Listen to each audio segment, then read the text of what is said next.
Hello everyone, कैसे हैं आप सब लोग। आई होप आप सब बहुत अच्छे होंगे और बहुत अच्छे से अपने एग्जाम्स की प्रिपरेशन कर रहे होंगे।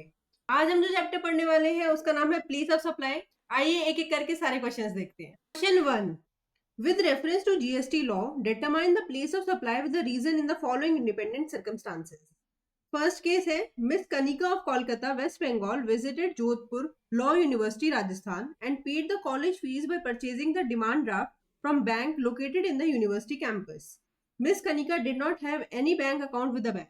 ओके जी, तो ये क्या कह रहे हैं, एक है मिस कनिका, वो गई हैं जोधपुर में जो कि है हमारा राजस्थान में, स्टेट क्या है राजस्थान में। वहां के एक बैंक से उन्होंने डिमांड ड्राफ्ट बनवाया है कॉलेज की फीस पे करने के लिए। अब वो कह रहे हैं कि जो कनिका है ना, उनका कोई भी बैंक अकाउंट नहीं है इस बैंक के पास, जो ये बैंक अकाउंट जो बैंक है उसके पास उनका कोई भी बैंक अकाउंट नहीं है। अब देखो, हम लोगों ने पढ़ा था कि जब भी बैंक का केस आता है तो उसमें हम ये देखते हैं सबसे पहले कि हमारे पास जो रिसिपिएंट है उसका जो एड्रेस है वो हमारी बुक्स में है या नहीं है। एड्रेस बुक्स में है या एड्रेस बुक्स में नहीं है। अगर एड्रेस बुक्स में होता है तो रिसिपिएंट की लोकेशन को ही हमारा प्लेस ऑफ सप्लाई मान लिया जाता है। अदरवाइज अगर मान लो उनका एड्रेस हमारे पास नहीं होता, बैंक के पास एड्रेस नहीं होता रिसिपिएंट का, तो जो बैंक की लोकेशन होती है उसे ही प्लेस ऑफ सप्लाई मान लिया जाता है। अब इस केस में स्पेसिफिकली उन्होंने मेंशन किया है कि जो मिस कनिका है उनका बैंक अकाउंट, इस बैंक में कोई बैंक अकाउंट नहीं है। इसका मतलब हाई चांसेस है कि बैंक के पास उनका एड्रेस नहीं होगा। तो इसलिए जो बैंक की लोकेशन होगी उसे ही आपका प्लेस ऑफ सप्लाई मान लिया जाएगा। मतलब यहाँ पे जो ये राजस्थान है इसे ही प्लेस ऑफ सप्लाई मान लिया जाएगा। एक बार आंसर देख लेते हैं क्विकली। राजस्थान और जोधपुर, मतलब जोधपुर उसमें सिटी है और राजस्थान स्टेट है, तो Rajasthan is a place of supply. अब इस क्वेश्चन का सेकंड पार्ट देखते हैं। Meeju machine limited registered in state of Andhra Pradesh supplied a machinery to KN Wind Farm Limited registered in state of Karnataka. However, this machine was assembled and installed at the windmill of KN Wind Farm Limited which is located in Tamil Nadu. ठीक है जी, तो यहाँ पे क्या हुआ है, exam एक बार ढंग से सिचुएशन समझते हैं पहले। यहाँ पे हमारे हैं मीजू लिमिटेड, सबसे पहले यहाँ पे मीजू लिमिटेड जो कि हमारे सप्लायर, ठीक है। उन्होंने एक अपनी मशीनरी सप्लाई करी है किसको, केएन विंड फार्म लिमिटेड को, ठीक है, जो कि रजिस्टर्ड है कर्नाटका में, ठीक है, वो कर्नाटका में लिमिट रजिस्टर्ड है। लेकिन ये जो मशीनरी है ना, इसे इंस्टॉल कराया गया है उनकी विंड मिल में जो कि है आपकी तमिलनाडु में, ठीक है। सप्लाई करी है इन्हें जो कि रजिस्टर्ड है कर्नाटका में, लेकिन इंस्टॉल कहाँ के कराया गया, इंस्टॉल कराया गया तमिलनाडु में। तो इस केस में हमने पढ़ा था जब भी हम कोई भी गुड्स को इंस्टॉल करा के देते हैं तो जहां पे उन्हें इंस्टॉल कराया जाता है उसे प्लेस ऑफ सप्लाई माना जाता है। तो इस केस में इनका प्लेस ऑफ सप्लाई तमिलनाडु आ जाएगा। ये याद रखना कि कर्नाटका प्लेस ऑफ सप्लाई नहीं आएगा, तमिलनाडु आएगा, क्योंकि जहां पे भी उन्होंने इंस्टॉल कराई है उसे प्लेस ऑफ सप्लाई माना जाता है। ठीक है, इजी क्वेश्चन था ये भी। तो इसके साथ हमने क्वेश्चन 1 कर लिया। चलते हैं नेक्स्ट क्वेश्चन की तरफ, question number 2। Question number 2. What would be the place of supply of services provided by an event management company for organizing a sport event for a sport federation which is held in multiple states? ठीक है जी, यहाँ पे एक event management company है जिन्होंने sport federation को services दी है event organise कराने की, और ये जो इवेंट है ये हुए हैं मल्टीपल स्टेट्स में, ठीक है। अब हमने इवेंट मैनेजमेंट के केस में पढ़ा था कि सबसे पहले आपको देखना होता है कि जो हमारा रिसिपिएंट है वो रजिस्टर्ड है या अनरजिस्टर्ड है। अगर रिसिपिएंट आपका रजिस्टर्ड है तो रिसिपिएंट की लोकेशन को ही आपका प्लेस ऑफ सप्लाई मान लेते हैं। जो रिसिपिएंट की लोकेशन होती है उसे ही प्लेस ऑफ सप्लाई मान लिया जाता है, ठीक है। लेकिन अगर रिसिपिएंट आपका अनरजिस्टर्ड होता है तो आपको देखना होता है क्या इवेंट इंडिया में हुआ है या आउटसाइड इंडिया हुआ है। अगर आउटसाइड इंडिया होता है तो रिसिपिएंट की जो लोकेशन होती है, जो प्लेस लोकेशन ऑफ रिसिपिएंट होती है उसे ही आपका प्लेस ऑफ सप्लाई मान लिया जाता है। लेकिन अगर इंडिया में होता है इवेंट तो जो हमारा जहाँ पे इवेंट हुआ है उसे आपकी प्लेस ऑफ सप्लाई माना जाता है। मतलब इवेंट की लोकेशन को ही आपका प्लेस ऑफ सप्लाई मान लिया जाता है, ठीक है। अब इसमें लिखा हुआ है कि इवेंट जो है वो आपका हुआ है मल्टीपल स्टेट्स में। अब मल्टीपल स्टेट्स के केस में भी हमने पढ़ा था जब भी इवेंट आपका मल्टीपल स्टेट्स में होता है तो सबसे पहले आपको देखना होता है क्या कोई कॉन्ट्रैक्ट है, क्या कोई ऐसा लीगल कॉन्ट्रैक्ट है जिसके बेसिस पे वो परसेंटेज डिवाइड करेंगे कि एक स्टेट में कितना इवेंट का अमाउंट फॉल कर रहा है, क्या ऐसा कॉन्ट्रैक्ट है। अगर फर्स्ट प्रायोरिटी आपको देनी होती है कॉन्ट्रैक्ट को। अगर ऐसा कोई कॉन्ट्रैक्ट नहीं होता तो हमें जनरल अकाउंटिंग प्रिंसिपल्स जो होते हैं उन्हें फॉलो करना होता है, गैप को फॉलो करना होता है और उस हिसाब से अपना जो रेवेन्यू है उसे डिवाइड करना होता है, ठीक है। तो आंसर में यही लिखा होगा, एक बार आप रीड कर लेना। सबसे पहले इन्होंने लिखा है, देखो रजिस्टर्ड पर्सन अगर है तो लोकेशन ऑफ पर्सन, जो लोकेशन ऑफ रिसिपिएंट उसे प्लेस ऑफ सप्लाई मान लेंगे। अगर अनरजिस्टर्ड पर्सन है तो जहां पे इवेंट होता है, जहां पे इवेंट कराया जाता है, उसे आपकी प्लेस ऑफ सप्लाई माना जाता है। उसके बाद यहाँ पे लिखा है, अगर मल्टीपल स्टेट्स में अगर आपका इवेंट हो रहा है तो आप पहले आपको देखना है क्या कोई कॉन्ट्रैक्ट एग्रीमेंट है। अगर कॉन्ट्रैक्ट एग्रीमेंट नहीं है तो उसके बाद जनरली एक्सेप्टेड अकाउंटिंग प्रिंसिपल के बेसिस पे रेवेन्यू डिवाइड होता है। सिंपल, ये 3 पैराग्राफ में यही चीज लिख दी मैंने, आपको चार्ट फॉर्मेट में दे रखी है, हमारी बुक में भी इसी चार्ट फॉर्मेट में है, इजीली आपको पूरा टॉपिक रिकॉल हो जाएगा। ठीक है, अब चलते हैं नेक्स्ट क्वेश्चन की तरफ। Question number 3, question number 3, in case of domestic supply what is the place of supply where the goods are removed. वो कह रहे हैं जिन गुड्स में मूवमेंट इन्वॉल्व होती है उस केस में प्लेस ऑफ सप्लाई क्या होता है। उस केस में प्लेस ऑफ सप्लाई होता है आपका जहां पे आपकी जो मूवमेंट है वो टर्मिनेट होती है। जहां पे भी आपकी मूवमेंट टर्मिनेट होती है उसे आपका प्लेस ऑफ सप्लाई माना जाता है। इजी क्वेश्चन है। चलते हैं नेक्स्ट क्वेश्चन की तरफ। Question number 4, question number 4, what is the place of supply where the goods or services are supplied on a board conveyance such as vessel, aircraft, train or motor vehicle। ठीक है जी, वो कह रहे हैं during the journey कुछ amount cell किया गया, कुछ गुड्स एंड सर्विसेज अगर सप्लाई करे गए हैं तो उनका प्लेस ऑफ सप्लाई क्या होता है। देखो गुड्स के केस में जहां पे वो ऑन बोर्ड किए गए हैं उसे उसका प्लेस ऑफ सप्लाई माना जाता है। जब भी वो सपोज एक ट्रेन है उसके अंदर कुछ गुड्स चढ़ाए गए हैं तो जहां पे वो ऑन बोर्ड किए गए हैं उसे प्लेस ऑफ सप्लाई माना जाता है। लेकिन सर्विसेज के केस में माना जाता है first schedule point of departure. क्या होता है, first schedule point of departure को आपका प्लेस ऑफ सप्लाई माना जाता है। तो एक बार देख लेते हैं, गुड्स के केस में जहां पे ऑनबोर्ड किया गया है और यहाँ पे सर्विसेज के केस में first schedule point of departure को आपका प्लेस ऑफ सप्लाई माना जाता है। इजी क्वेश्चन है, कोई दिक्कत वाली बात नहीं है। उसके बाद देखते हैं question number 5। Question number 5, the place of supply in relation to immovable property situated in India is location of the immovable property. Suppose the road is constructed from Delhi to Mumbai covering multiple states, what will be the place of supply of construction? Okay, तो यहाँ पे वो क्या कह रहे हैं कि एक रोड कंस्ट्रक्ट करी गई है दिल्ली से मुंबई। इनडायरेक्टली ना उन्होंने क्या करा है, इमूवेबल प्रॉपर्टी का बात पूछा है कि इमूवेबल प्रॉपर्टी जो है मल्टीपल स्टेट्स में लाई कर रही है तो उसका प्लेस ऑफ सप्लाई क्या होगा। तो देखो इसमें सबसे पहले आपको देखना पड़ता है अगेन कि क्या कोई कॉन्ट्रैक्ट है। अगर कोई कॉन्ट्रैक्ट है तो उस केस से उस कॉन्ट्रैक्ट के बेसिस पे डिवाइड किया जाता है। अदरवाइज अगर कोई कॉन्ट्रैक्ट नहीं होता तो ये देखा जाता है कि किस स्टेट में कितना पोर्शन ऑफ इमूवेबल प्रॉपर्टी लाई कर रहा है।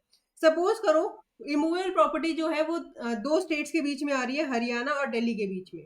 40% हरियाणा के पास है, 60% दिल्ली के पास है, तो 40% के लिए प्लेस ऑफ सप्लाई हरियाणा हो जाएगा एंड 60% के लिए प्लेस ऑफ सप्लाई आपका दिल्ली हो जाएगा। तो आपको ये देखना है कितने प्रोपोर्शन ऑफ इमूवेबल प्रॉपर्टी किस स्टेट में लाई कर रही है।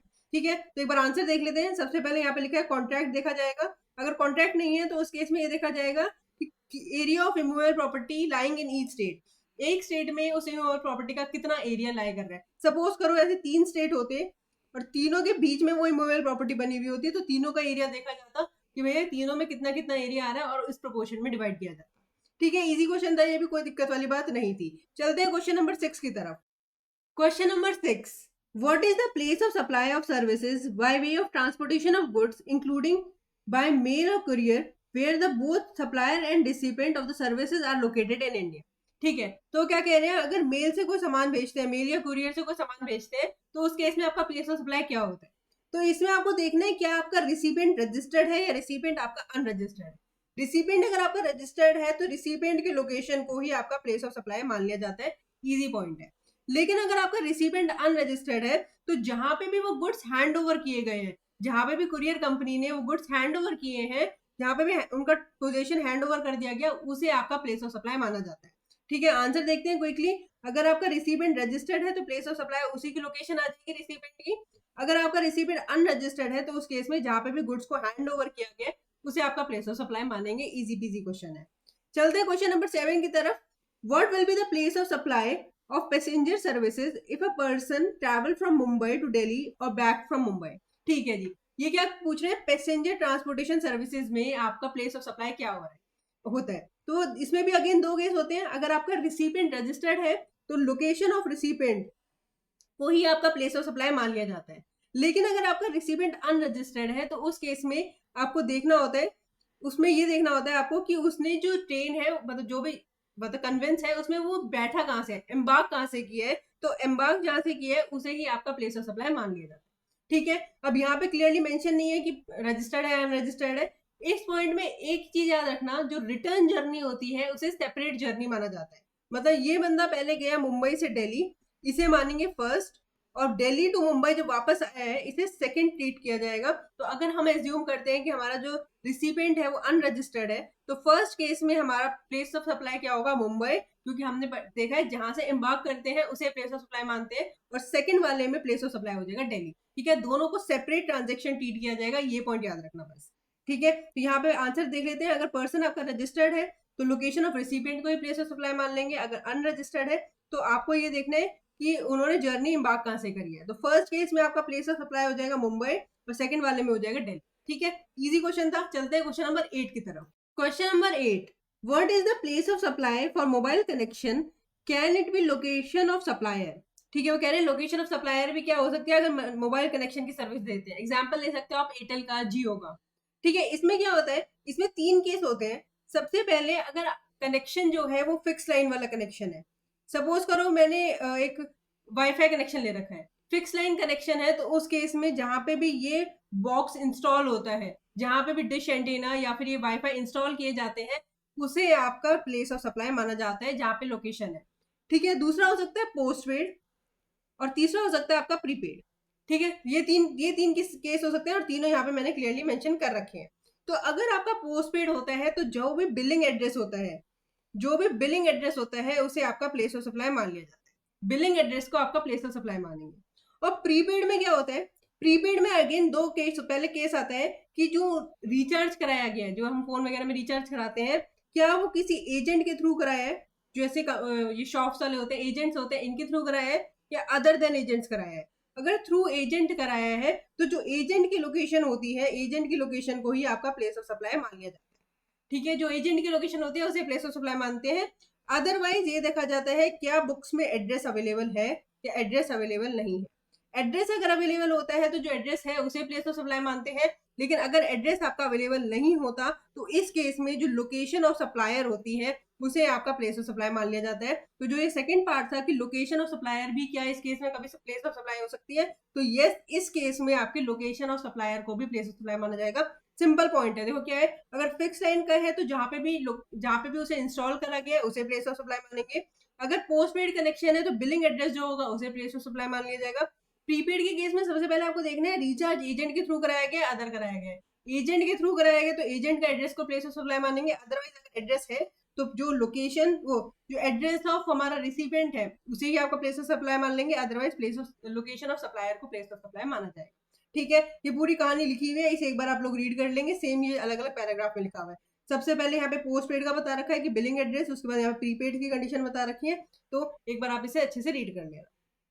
चलते हैं नेक्स्ट क्वेश्चन की तरफ। Question number 9, a person from Mumbai goes to Kulu Manali and takes some services from ICICI Bank Manali. What is the place of supply? अभी क्वेश्चन हमारा रिपीट हुआ है। अगर आपको याद हो फर्स्ट क्वेश्चन में भी ये पार्ट था कि बैंक के केस में क्या होता है। बैंक के केस में हमने पढ़ा था कि भैया अगर हमारे पास एड्रेस है तो जो, अगर बैंक के पास एड्रेस है तो ठीक है, बहुत अच्छी बात है, तो जो एड्रेस है उसे भी प्लेस ऑफ सप्लाई मान लेंगे। अगर एड्रेस नहीं होता तो उस केस में जो बैंक की लोकेशन होती है उसे ही प्लेस ऑफ सप्लाई मान लिया जाता है। यहाँ पे लिखा हुआ है कि person from Mumbai goes to Kullu Manali. अब एक बंदा मुंबई से कुल्लू मनाली गया, हम ये अज्यूम कर सकते हैं कि बैंक के पास एड्रेस नहीं होगा, तो जो बैंक की लोकेशन है उसे ही प्लेस ऑफ सप्लाई मान लेंगे।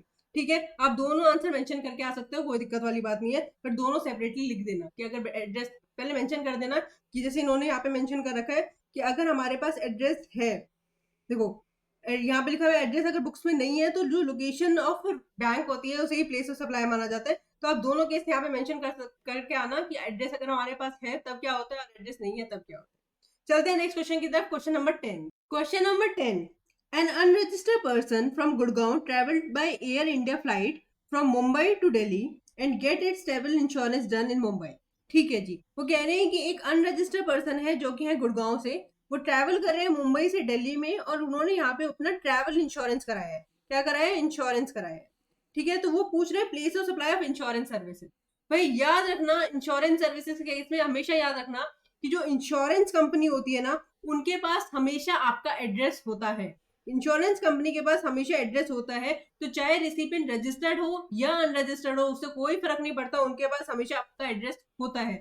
तो इस केस में जो यहाँ पे अनरजिस्टर्ड पर्सन है जो गुड़गांव से है, ये इनकी प्लेस ऑफ सप्लाई आएगी। Gurgaon is the place of supply.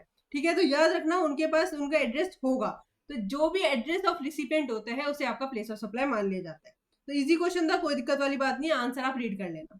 Question number 11, what would be the place of supply of services provided by event management company for organizing an event held in multiple states? हमने question number 5 पढ़ा था, वो बिल्कुल ऐसे ही था। आप question number 5 जाके देखो, आपको ये भी समझ आ जाएगा। एक बार आंसर इसका आप खुद रीड करोगे। वो पूछ रहे हैं कि इवेंट मैनेजमेंट कंपनी ने एक इवेंट ऑर्गेनाइज करा है जो मल्टीपल स्टेट्स में किया गया है, जिसमें आपका प्लेस ऑफ सप्लाई क्या होगा। हम लोगों ने पढ़ा था कि सबसे पहले हमें देखना होता है कि हमारा रिसिपिएंट रजिस्टर्ड है या अनरजिस्टर्ड है। रजिस्टर्ड है तो रिसिपिएंट की लोकेशन को ही हमारा प्लेस ऑफ सप्लाई मान लिया जाता है। लेकिन अगर हमारा रिसिपिएंट अनरजिस्टर्ड है तो हमें देखना होता है इवेंट इंडिया में है या इंडिया से बाहर है। इवेंट अगर इंडिया में है तो जहां पे इवेंट है उसे प्लेस ऑफ सप्लाई मानेंगे, अदरवाइज जो लोकेशन ऑफ रिसिपिएंट होगी उसे प्लेस ऑफ सप्लाई मानेंगे। अगर इवेंट आउटसाइड इंडिया है तो लोकेशन ऑफ रिसिपिएंट को ही प्लेस ऑफ सप्लाई मानेंगे। इवेंट अगर मल्टीपल स्टेट्स में किया गया है तो सबसे पहले आपको देखना है क्या कोई कॉन्ट्रैक्ट है। अगर कोई कॉन्ट्रैक्ट है तो उस कॉन्ट्रैक्ट को बेसिस मानेंगे, अदरवाइज गैप फॉलो किया जाएगा। ठीक है, जनरली एक्सेप्टेड अकाउंटिंग प्रिंसिपल्स को ही बेस माना जाएगा। तो एक बार इस पैराग्राफ को आप लोग रीड कर लेंगे। चलते हैं नेक्स्ट क्वेश्चन की तरफ। Question number 12, question number 12, examine the following independent cases and determine the place of supply. Mr. Joy, an unregistered person of Kolkata, West Bengal, send a courier through Kolkata, West Bengal based Mohan Courier Agency to his sister in Mumbai, Maharashtra. ठीक है, तो क्या कह रहे हैं, एक है mister Joy जो कि है कोलकाता से, ठीक है, उन्होंने कुछ सामान भेजा है थ्रू मोहन कुरियर एजेंसी, किसको, अपनी सिस्टर को, जो कि है महाराष्ट्र में। ठीक है जी, अब इस केस में वो पूछ रहे हैं प्लेस ऑफ सप्लाई क्या होगी। तो मैंने आपको बताया था जब भी कोई मेल या कुरियर की हम सर्विस लेते हैं तो उस केस में आपको देखना होता है क्या हमारा रिसिपिएंट रजिस्टर्ड है या रिसिपिएंट हमारा अनरजिस्टर्ड है। रिसिपिएंट अगर आपका रजिस्टर होता है तो लोकेशन ऑफ रिसिपिएंट को ही आपका प्लेस ऑफ सप्लाई मान लिया जाता है। लेकिन अगर आपका रिसिपिएंट अनरजिस्टर्ड होता है तो जहां पे भी गुड्स हैंड ओवर किए जाते हैं कुरियर एजेंसी को, जहां पे भी हम गुड्स हैंड ओवर करते हैं उसे आपका प्लेस ऑफ सप्लाई माना जाता है। तो इस केस में गुड्स का ये अनरजिस्टर्ड है तो हमारा ये वाला रूल लगेगा। और इन्होंने गुड्स हैंड ओवर कहाँ पे किए हैं, वेस्ट बंगाल में ही, एक जो मोहन कुरियर एजेंसी है उन्हें हैंड ओवर किए वेस्ट बंगाल में। तो आपकी प्लेस ऑफ सप्लाई क्या हो जाएगी, West Bengal will be your place of supply. ठीक है, अब चलते हैं क्वेश्चन नंबर 2 की पार्ट 2 की तरफ। Mister Nitin, an unregistered person, resides in Rewa, Madhya Pradesh, booked a two-way air journey from Prayagraj, Uttar Pradesh to Jaipur, Rajasthan on 6th and back. He leaves Prayagraj on 11th in the morning flight and land in Jaipur on the same day. He leaves Jaipur on the 15th September in the late night and landed to Prayagraj on the next day. ठीक है, simple है। वो क्या कह रहे हैं कि हमारे पास एक मिस्टर नितिन जो कि कहाँ से, एमपी से, उन्होंने 2 टिकट बुक करे हैं। क्या करे, यूपी से उन्होंने करा है, कहाँ तक का, जयपुर। जयपुर है आपका राजस्थान में, यूपी से करा है राजस्थान और दूसरा करा है राजस्थान से यूपी। तो इस केस में हमने पढ़ा था जब भी ऐसा केस होता है तो यहाँ पे हमें लिखा है कि वो रजिस्टर्ड है या अनरजिस्टर्ड है। अनरजिस्टर्ड है, देखो ये मिस्टर नितिन जो है हमारे अनरजिस्टर्ड पर्सन है। तो इस केस में अगर वो रजिस्टर्ड होते तो लोकेशन ऑफ रिसिपिएंट को ही प्लेस ऑफ सप्लाई मान लेते, लेकिन सिंस वो अनरजिस्टर्ड पर्सन है तो अनरजिस्टर्ड पर्सन के केस में जहां पे भी वो एम्बार्क करते हैं कन्वेंस में उसी प्लेस ऑफ सप्लाई माना जाता है। और जो हमारी रिटर्न जर्नी होती है उसे एक सेपरेट जर्नी ट्रीट करते हैं। तो फर्स्ट वाले में आपका प्लेस ऑफ सप्लाई हो जाएगा यूपी, जो प्रयागराज यूपी में है वो, और सेकंड में आपका हो जाएगा राजस्थान। दोनों को सेपरेट जर्नी ट्रीट करके आना, ये चीज याद रखना। बच्चे क्या करते हैं, दोनों को एक ही जर्नी मान लेते हैं और यूपी को आपका प्लेस ऑफ सप्लाई मान लेंगे, नहीं, दोनों को सेपरेट जर्नी ट्रीट किया जाएगा। ठीक है, तो यहाँ पे आंसर लिखा हुआ है कि Prayagraj UP is for onward journey and for return journey Jaipur and Rajasthan will be the place of supply. ठीक है, लास्ट पार्ट है इस क्वेश्चन का। Limjim private limited located at Lucknow, Uttar Pradesh, purchase the manufacturing machinery from Manav steel industries located in Jaipur for being installed in the factory located in Haridwar. ठीक है जी, ये वाला part भी वैसे हम एक बार कर चुके हैं। वो क्या कर रहे हैं, कह रहे हैं कि यहाँ पे है हमारे मानव स्टील्स जो कि हमारे सप्लायर है, कहाँ पे है, जयपुर में। उन्होंने गुड सेल की, एक मशीनरी सेल की है, किसको, रिमजिम को, जो कि लोकेटेड है यूपी में। लेकिन जो इंस्टॉल किया गया है, मशीनरी को इंस्टॉल किया गया है, वो करा गया हरिद्वार में।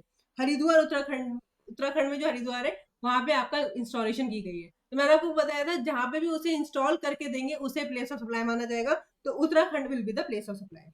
ठीक है, आंसर देख लेते हैं, Haridwar Uttarakhand is the place of supply. Easy question था। चलते हैं नेक्स्ट पार्ट की तरफ। वैसे क्वेश्चन देखो मई 2024 एग्जाम्स में आया हुआ है। अगर ये क्वेश्चन आपका 5 नंबर का भी आया तो देखो बहुत इजी पॉइंट्स लिखे हुए हैं। 2 लाइन में आपको आंसर लिखने, फुल मार्क्स आपके हैं। आपको कॉन्सेप्ट पता होना चाहिए। देखो पूरे जीएसटी में, मैं बार बार कह रही हूँ, जीएसटी थ्योरी सब्जेक्ट नहीं होता, जीएसटी प्रैक्टिकल सब्जेक्ट है, इसमें अगर आपको कॉन्सेप्ट पता है ना आप आंसर लिख दोगे। तो कॉन्सेप्ट आप अच्छे से पढ़ लो, जो मेरी कॉन्सेप्ट बुक है उसे आप अच्छे से पढ़ लो, आपके बहुत अच्छे मार्क्स आएंगे, पक्की बात।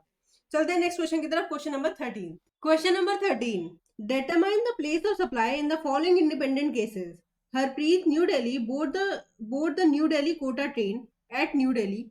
He sells the goods taken on board by him at New Delhi in the train at the Jaipur during the journey. ठीक है जी, वो क्या कह रहे हैं, एक है ना हरप्रीत है जो कि दिल्ली से है, उन्होंने ट्रेन लिए जो कि है दिल्ली टू कोटा, ठीक है, रास्ते में आ रहा होगा जयपुर, तो उन्होंने कुछ गुड्स अपने साथ यहाँ पे ऑन बोर्ड किए थे, और जब ट्रेन जयपुर पे थी तब उन्होंने वो गुड्स वहां पे ट्रेन में ही सेल कर दिए। तो इस केस में प्लेस ऑफ सप्लाई क्या होगा? तो देखो हम लोगों ने पढ़ा था जब भी आप कोई गुड्स सप्लाई करते हो ड्यूरिंग द जर्नी, तो जहां पे भी आपने वो गुड्स इम्बार्क किए होते हैं, मतलब जहां पे वो गुड्स ट्रेन के अंदर उन्होंने चढ़ाए होंगे, वहां पे उसे प्लेस ऑफ सप्लाई माना जाएगा। इवन तो ये चीज सेल हुई है जयपुर में, डजेंट मैटर, जहां पे न्यू दिल्ली है उसे ही आपका प्लेस ऑफ सप्लाई मान लिया जाएगा। तो यहाँ पे आंसर देख लेते हैं, न्यू दिल्ली नॉट जयपुर। ठीक है, जयपुर आंसर नहीं होगा place of supply, place of supply आपका न्यू दिल्ली ही होगा, जहां पे भी गुड्स आपके एम्बार्क किए गए हैं उसे ही प्लेस ऑफ सप्लाई मानेंगे। Easy question. ये जयपुर यहाँ पे इन्होंने आपको कंफ्यूजन आपके माइंड में डालने के लिए लिखा।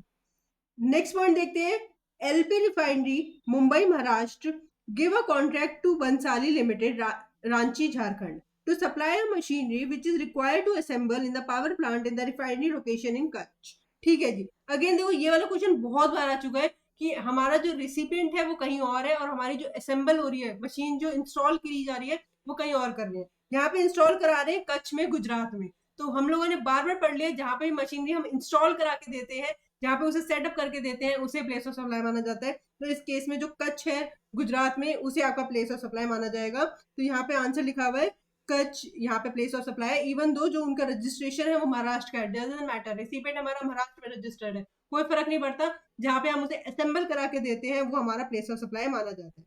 ठीक है जी, इजी क्वेश्चन था ये भी। नाउ विद दिस हमने इस चैप्टर के सारे क्वेश्चन प्रैक्टिस कर लिए। देखो जीएसटी में ना जितना आप अपने कॉन्सेप्ट्स को स्ट्रॉन्ग करोगे उतना आंसर सॉल्व करना आपके लिए इजी हो जाएगा। मैं आप लोगों को सजेस्ट करूंगी कि जो मेरी रिवीजन वीडियोस है ना उन्हें आप मल्टीपल टाइम्स देखो, ताकि वो आप लोगों को याद हो जाए। हमारे जो चार्ट्स है उसमें कहीं पे भी हमने बड़े बड़े पैराग्राफ तो लिखे नहीं है, छोटे छोटे चार्ट्स बनाए हैं, और उन चार्ट से आप लोगों के लिए पढ़ना बहुत ईजी है, बहुत बहुत सिंप्लीफाई किया कॉन्सेप्ट आप लोगों के लिए। बहुत मेहनत की गई है, अराउंड अराउंड 8-9 मंथ लग गए हम लोगों को सिर्फ नोट्स बनाने में, एक सब्जेक्ट के नोट। सपोज जीएसटी मैंने बनाए थे और डीटी के ऋत्विक सर ने बनाए हैं, हम दोनों को 8-9 मंथ्स लग गए एक सब्जेक्ट के नोट्स बनाने में, इतने सिंप्लीफाई किए हैं नोट्स आप लोगों के लिए। तो प्लीज इन नोट्स का पूरा पूरा बेनिफिट लीजिए, इन क्लासेस का पूरा बेनिफिट लीजिए, सब आपके लिए। क्वेरीज कोई भी हो आप हमें कनेक्ट कर सकते हैं, आपको रिस्पॉन्स किया जाएगा। ठीक है, विद दिस इस क्लास को यहाँ पे एंड करते हैं। Thank you everyone, have a nice day, bye bye.